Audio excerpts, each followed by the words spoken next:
Hey everybody, sorry about that. I ran out of memory on my iPad. Normally I record from my iPad because I'm looking into getting a camera.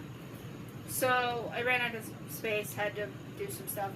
So like I was saying, when I was waiting on Tony Todd's line, Kate Hodges, came out for a break, and she saw me sitting there actually, and said, "Oh, hi Melody," like out of nowhere, and I was kind of blown away by that a celebrity would remember my name. That's to me the biggest thing, that she remembered my name. I kind of felt bad, like in a way, for her and for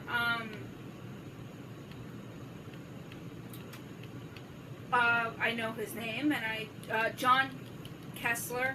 I feel bad for them in a way because nobody was really on their line. They didn't really have a line. You could just walk up to them. There were a couple of people, but not enough for people like...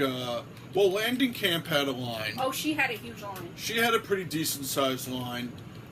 But, Matthew Lillard was ridiculous. Yeah, he was ridiculous. Great guy, did a lot of really cool things for all of his fans and everything, but the fact that he would stand there, like, it's not an offensive, but he'd stand there for a few minutes doing, like, a short video, or he'd just chit-chat the shit out of people, and this line is going way back deep into the hotel, and it's kind of like, I know you love your fans, but... yeah, let's get it rolling here. Yeah, sadly his line was too long, so I unfortunately was not able to meet him. But I spotted him 3 different times outside of his line and was able to say hi. So, and he did say hi back, which was cool. The next person I met was Tony Todd. He is huge. As a big man. He is tall. Like, I was just looking up at him and I'm like, I feel like he could pick me up and, like, throw me or something. He could do that to most people, Mel. He seemed... Thanks. He seemed like a very humble person, and he was also very quiet. And from what I had heard from one of the people working there, he's not one to crack a smile, but he did smile at me. So, I guess that's a plus. You're a pretty white girl to a big black man. That's kind of offensive. That's a joke. I know, but still, don't be offensive. Okay.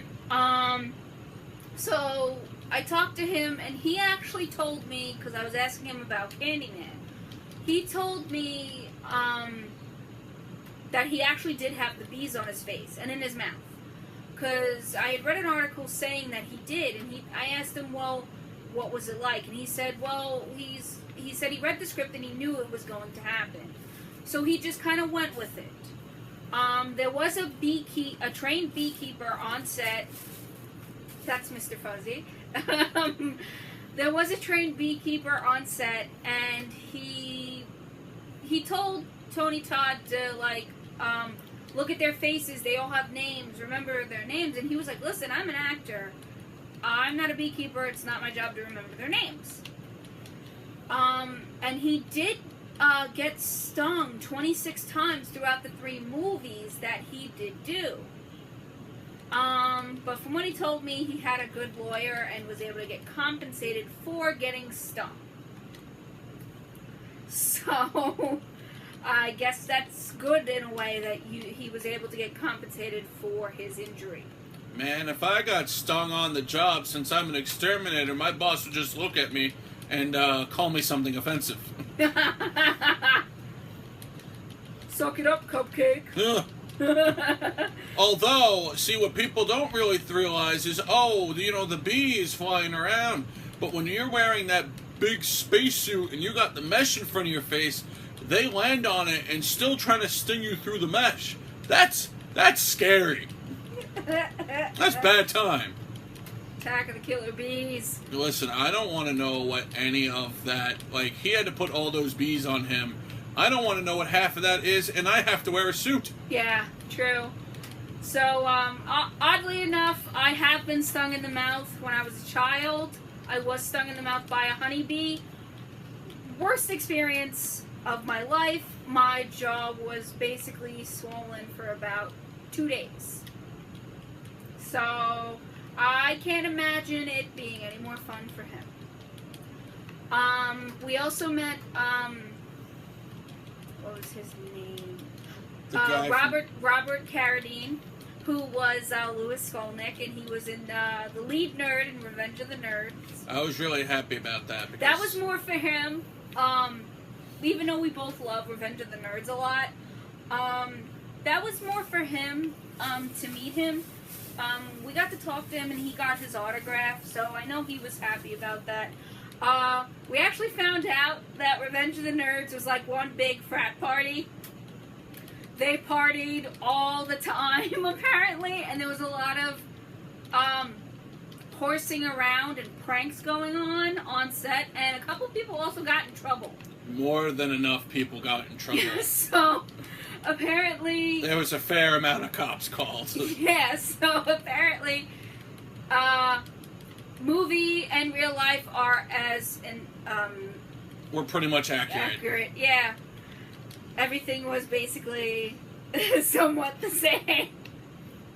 But he was very nice, really cool to talk to. Then I met Danny Trejo.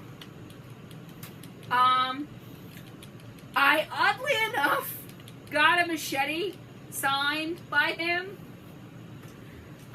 It's over here. I will show it. I don't know where I put it. I have so much stuff on the bed from me buying so much stuff. But yes, I got a machete signed by him. It was the last machete they had. I think a lot of people hated me because of that, but I don't care. I got a machete signed by him. Oh man, this chick in the wheelchair sucks.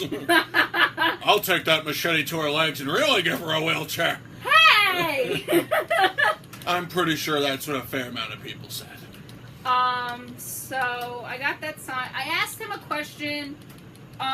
Sadly, he didn't give me a very responsive answer. He was probably drunk coming in, or... I think he was drunk or high. One or the other, but he was really nice. I asked him if any of you have seen Breaking Bad. He plays a character on it. If you have not, this is a spoiler, so... Don't get mad. Don't get mad or skip just a teeny bit ahead. On Breaking Bad, his character gets beheaded by a machete.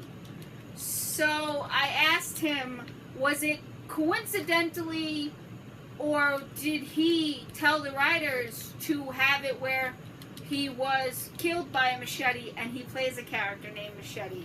And he said to me, he doesn't know, that all he knows is he got a paycheck in the mail. So apparently... It's kind of a bad cop-out, but at least it's kind of funny. It's kind of funny, but he said to me he thinks it could have been coincidental, but he's not sure. And I told him, I said, my favorite movie that he is in is From Dusk Till Dawn, and he told me that is also his favorite that he's done. So now we know that was one of his favorite movies that he did. That's pretty cool. And he's actually very short. Yeah, I was really surprised by that. I think he's like 5'2", like 5'2", 5'3", maybe, because he's really short. No, I think 5'5". 5'5". No, I'm 5'5". Well, you're also sitting in a chair. He's as tall. Well, he was pretty much as tall as Stacy. So. No, he was a little bit shorter than Stacy. We'd have to. Sorry, Stacy is our friend that went. And then the last person I got to meet, which no one really, I don't think nobody really walked up to him or anything. Well, we weren't there long enough to really know. No, but there was definitely a few people who said it. Yeah. But probably nowhere near enough. I got to meet somebody named Lloyd Kaufman. He is the director and actually one of the lead owners of Trauma Films. If you don't know what Trauma Films are goofy, B-rated, gory horror movies. They are based out of Jersey. New York, Staten Island too. They filmed where I live. And I think Pennsylvania. Like yeah. like the regular, what would possibly be the tri-state area. Yeah, they're mostly from around here, but mostly Jersey. And it's Trauma, basically based off this fictional